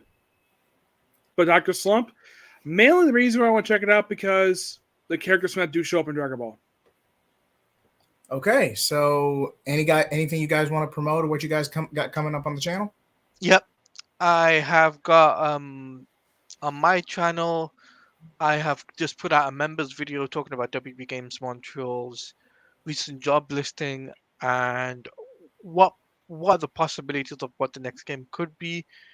Is it for the upcoming game? Is it for the second game? I talk about it. It's about a 5 to 10 minute video. And then obviously there's no streams for this month until beginning of next month. The beginning of next month I'll start restart up my streams and whatnot. and me and Jay He are going to be doing a Blazing Shonen stream on his channel, obviously, next week, as we're going to be talking about Dragon Ball Z Sparking Zero, as there's a big update that happened recently, and we want to talk about it. Mhm. Oh, before All we right. end it off here, please be sure to check out Instagram and Twitter for people who worked on Dragon Ball. That a lot of people pay a lot of respect. A lot of the voice actors pay a lot of respect to Akira Toriyama on my Instagram. Indeed. Indeed. Which Well, thank you for that, voice actors. I believe Elizabeth Maxwell did something. And I think I'm thinking like a couple others did too, but I can't remember who else did it. But I have some people who pay a lot of respect to Akira Toriyama on Twitter and Instagram. So check out their pages and then see what the tributes they did for Akira Toriyama. and if I can get one last moment of silence.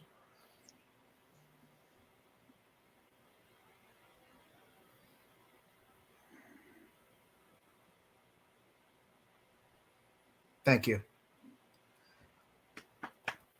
Have a wonderful evening to each and yours. Like, comment, and subscribe. Flame off.